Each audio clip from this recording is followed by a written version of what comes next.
perdido. Vocês não sabem como será a sua vida amanhã, escreveu Tiago na sua epístola, capítulo 4, versículo 14. Pois vocês são apenas como uma neblina passageira que aparece por algum tempo e logo depois desaparece. A vida segue um ritmo que muitas vezes se torna indomável, frenético, sempre avassalador e no que diz respeito ao tempo, eu diria, muitas vezes irrecuperável. Nós somos envolvidos por uma agenda repleta, cheia de demandas que se somam nas mais diversas áreas da vida: física, emocional, profissional, financeira, relacional, afetiva, espiritual. Nós corremos tanto que muitas vezes eu fico me perguntando se realmente nós sabemos atrás do que nós corremos. Estamos realmente no foco? Estabelecemos corretamente as prioridades? Trilhamos o melhor caminho? Fazemos a melhor escolha? Eu estou dizendo tudo isso tendo em vista situações que de repente chegam e que, embora as saibamos possíveis, agimos como se elas fossem remotamente suscetíveis a nós.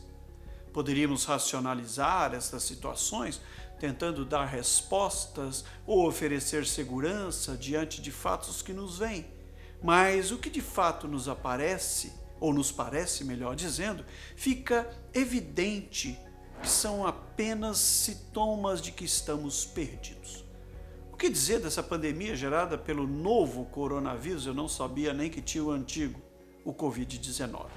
Centenas de milhares de pessoas infectadas, milhares de mortos, dúvidas, perguntas, perspectivas de cura, de vacina, como fazer, como agir, como vamos continuar vivendo, como nos relacionarmos daqui para frente, perdas, lutas, vazios, estresse, desgaste, descobertas. Uma tragédia que expõe nossa total fragilidade. Os fatos evidenciam essa verdade. Nós somos totalmente frágeis e é preciso admitirmos isso. Pascal disse que uma vida sem uma autoavaliação é uma vida que não é digna de ser vivida. E Emmanuel Kant, filósofo, dizia: avalie-se a inteligência de um indivíduo pela quantidade de incertezas que ele é capaz de suportar. A grande verdade, exposta nesse pensamento de Kant, é que fugimos das situações sobre as quais não temos controle quase que instintivamente, e que a nossa inteligência estará relacionada com a maneira como nós suportamos e compreendemos as nossas fragilidades e convivemos, reagimos ou nos expomos a elas. Some-se a isso o que considero um risco eminente e conflitante à nossa frágil natureza humana, que é a tragédia do inacabado. Essa expressão foi usada pelo renomado empresário Dr. John Haggai em um seminário para líderes empresariais de vários países do mundo. Nele, o Dr. Haggai desafiou-os a considerarem os perigos da tragédia do inacabado em várias áreas da vida.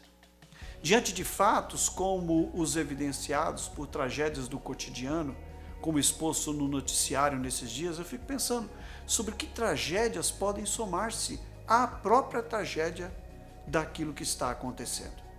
Talvez palavras não ditas, confissões de amor não expressas, perdão não oferecido, ausências justificadas, sonhos não vividos ou interrompidos de forma tão violenta e abrupta. As mais de 170 nações presentes nessa tragédia revelam-nos que essas tragédias da vida, não são seletivas. Todos estamos sujeitos a ela. Sendo assim, eu desafio você a duas atitudes práticas para este momento. A primeira delas é avalie o valor da vida. Não permita que a grande demanda das atividades do cotidiano o absorvam ou frustrem o que realmente deve ter importância na sua vida. Estabeleça as prioridades. E eu quero lembrá-lo, prioridades são pessoas, não coisas. Visualize, persiga o foco. Não se deixe envolver por futilidades. Desenvolva relacionamentos saudáveis, relacionamentos que tenham conteúdo, profundidade. Tiago, no texto que mencionamos, adverte-nos sobre a soberba e a autossuficiência que tantas vezes nos assolam. Vocês, dizem ele, hoje e amanhã faremos isso ou aquilo, vamos à cidade tal, passaremos tanto tempo lá, negociaremos, teremos lucros. Vocês não sabem como será a sua vida amanhã, pois vocês são apenas como uma neblina passageira que aparece por algum tempo e logo depois desaparece. Em vez disso, dizia ele, vocês deveriam assim afirmar: se o Senhor Deus quiser, não só viveremos, como faremos isso ou aquilo. Por isso, o salmista nos instrui a pedir a Deus que nos ensine a contar os nossos dias, sabendo quão poucos são, para que tenhamos um coração sábio. Expressão do salmista no Salmo 90, versículo 12. A segunda dica: compreenda a realidade da morte. Somente a fé pode dar entendimento maior e menor diante da morte. E diante dela, o clamor por um sentido que é fundamental. Nunca julgue formal o gesto de compartilhar a dor do outro diante de uma perda, como a morte. Ofereça sempre conforto, consolo. Há momentos que gestos falam muito mais do que palavras. Compreenda que nós não fomos criados para a morte, mas para a vida. Por isso a morte sempre será uma intrusa, uma vilã, e como tal, nos causa indignação. Ela é uma realidade trágica, não natural, que nunca fez parte do projeto original de Deus para os homens. Como cristãos, nós cremos que pela morte de Jesus, como disse Lutero, matou-se a morte. Por isso, não vivemos de fatalismos. Antes de sermos um ser para a morte, somos um ser para a eternidade. E eu quero concluir dizendo que creia em Deus. Busque uma experiência real de vida com Ele através da fé em Jesus Cristo, a maior e mais absoluta manifestação do amor de Deus a todos nós.